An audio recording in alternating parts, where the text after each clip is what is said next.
Oh god, what have I done? It looks like somebody bombed my studio. But it seems like it's finally over and the E3D BigBox is finally built. Let's check out what it took to get this thing this far. So it starts out with the box itself, obviously. The version of the E3D BigBox I have here was the kit version, so there's pretty much nothing pre-assembled here. What's pretty cool about this box is, it says this is a big box, and it's kind of a big box. It's kind of heavy, but there's also a big box inside, so get the joke. Moving one over, there's also the Made in Britain sign on there. And while I'm sure the frame and the hot end and that kind of stuff are made in Britain, I mean, E3D are very proud of manufacturing stuff in Britain. A lot of the parts of the printer are not actually British or European and all, they're straight up Chinese imports. And this big box most definitely is very well packaged. There's about 2 buckets of these, biodegradable cornstarch chips in here. So the first thing I found here was the packing slip, which doubles up as a getting started guide. You can see that there are 3 different versions of the E3D BigBox: the Lite, the Pro, and the Dual. The Lite is a plywood frame, the Pro is an acrylic frame, and the Dual obviously adds a second extruder on top of that. I have the single extruder Acrylic Frame Pro here, which also came with the Octoprint expansion set. And in case you're really into Raspberry Pis, you can also subscribe to the Mag Pi, the official magazine. There's an ad for that.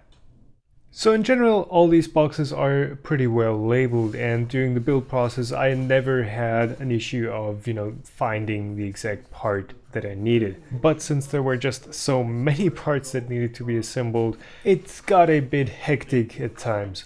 So I decided to open up the box. It just said Big Box on the side, and it turned out to be the Acrylic Frame Kit. These are basically all the little laser cut acrylic pieces that go with the main frame plates. Obviously this E3D BigBox came in a black and red color scheme, which looks absolutely ballin', especially since it's a smoked black and semi-transparent red acrylic type they used. So the next box I was really curious about was the tiny little fixings box, and the first thing you're gonna see is actually not a tiny little fixing at all. It's a very ample amount of nylon cable tube mesh stuff, and below that, of course, lots and lots of screws. And it did spend a lot of time of the assembly just, picking out screws and digging through these bags. And the next box actually contains all the Raspberry Pi Octoprint add-on parts, and it's a very complete kit. It comes with, all the wires you need, a 5-volt DC-DC step-down converter, the Raspberry Pi 2 itself, of course, and the Raspi Cam. I ended up not installing any of these parts in the printer since 1, the assembly already took long enough without this, and 2, I just wanted the direct USB interface to have a bit more control over the first baby steps I was going to make with this printer. The next box I opened up was the LCD and fans box, coming with a total of 4 fans, 1 for the hot end, 1 as a part cooling fans, and 2 for the electronics compartment, and the LCD controller, of course, which is the standard graphical LCD controller module with an SD card reader. Up next, the stepper motors, which are just regular NEMA 17 as any other printer, so not much to look at there. One thing to note is that 3 of these, X, Y, and E, are 0.9 degree motors instead of the regular 1.8 degree. So they're giving it twice the resolution without having to use any of the microstepping tricks. And it seems like E3D really couldn't get enough of this cornstarch-based packing material, since it's now inside the boxes as well, particularly inside the Little Motions box, which, other than packing material, contains the belts, regular GT2, and the linear bearings, which are mostly LM8LU, the long version, as well as, look at that, drag chains, yay! The next one is the E3D box, which, as you might have guessed, contains an E3D V6 hot end and gummy bears. I mean, no E3D product is genuine without those. Please read documentation before use, yeah, sure. And what's nice about this particular hot end is that it actually doesn't come with a thermistor, which is probably most people's grief about the assembly process. but it comes with a PT100 thermoresistor, which needs a little add-on PCB, which also comes in this box, but the sensor itself is just a much more robust form factor.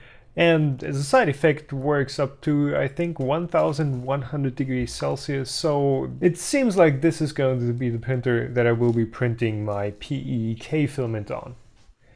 Next up, the electronics and wiring box. Of course, you do get to wire up the entire printer yourself, but at least the cables come pre-crimped with the correct connectors on each end. Now, the electronics set they decided to go with is probably the least special part about this printer. It's a G-Tech Roomba, which is basically just the electronics of an Arduino Mega and a RAMs combined on a single board. It comes with 4 Lego drivers pre-installed. And the last part at this layer of components is the power supply. This is a 400 watt, 24 volt generic Meanwell clone, so basically your standard quality power supply. It's a 400 watt unit since the heated bed also runs off of this supply. And one more box, which are just printed parts. And sure, there are arguments for and against printed parts as a part of a 3D printer, but I personally don't mind them. It makes it easier to modify and reprint them should you want to do that. And in this case, the parts really looked good enough for the job, and none of them broke, none of them caused any issues that wouldn't have happened with an actual metal or machined part. And this last box, the stretch box, which comes with the printer because the Kickstarter project was actually overfunded, contains a few pieces of sample filament, all the nut inserts for the acrylic frame, an SD card, the bed clips, a filament guide, and actually a few bug fix parts that were more or less added as an afterthought. So once I got all these other cornstarch chips out of the way, it was time to dig into the second level of components. First off, a few stickers that you can use to decorate your big box or your laptop or whatever else. And then in the middle of all this is the heated bed and the glass for the heated bed.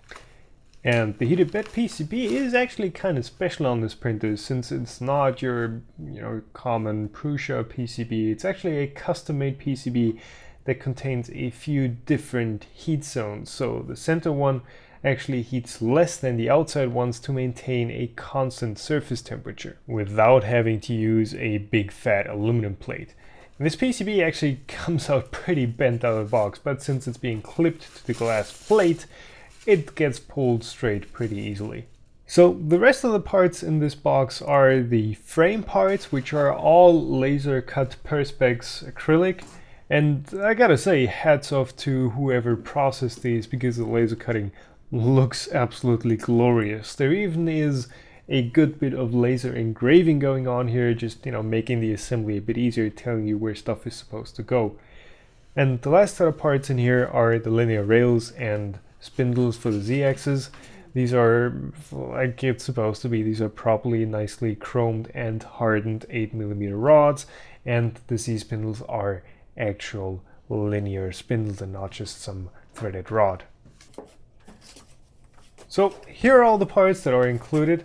Now for the actual build itself, I must say that the instructions that we use from the E3D wiki were nicely detailed. There was never any doubt about how to assemble stuff, but I wish they would have been a bit clearer on when to assemble which parts into the main frame and what you really need to do at what point, or otherwise you're really getting screwed over in the end. Also, this hardware I have here, which is the exact hardware that got shipped out to Kickstarter backers, still has some very glaring flaws. For example, the Z-axis that just doesn't work when you assemble it the way the wiki tells you. Now, you might have noticed that I said we assembled this. I actually had my Padawan help me on the assembly, and we tried to double team this thing as fast as possible, but we had to call it a day after putting 10 hours into the assembly and not really being finished yet. It's just pretty hard to keep going after that much printer assembly. So realistically, the 2 days that E3D list on their website as the typical assembly time are very, very realistic, especially if you factor in a few of the toothing pains that this printer still had. Honestly, I would have preferred not having to assemble it, but I had already agreed with all 3DP to assemble it for them, so I guess it's a bit of my own fault. So for now I'm gonna leave you with the time lapse of the assembly. Make sure you subscribe so you don't miss the full review, and I'll see you then.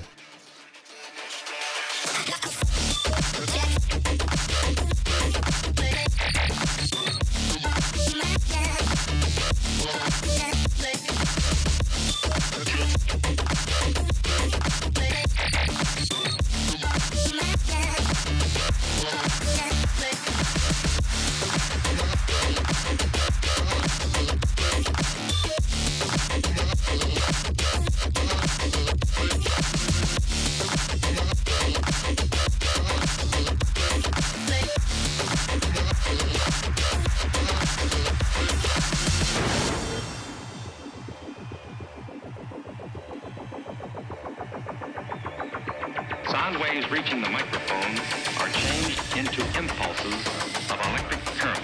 No need to worry about your pre-recorded music tapes being accidentally erased. It can't happen. Well,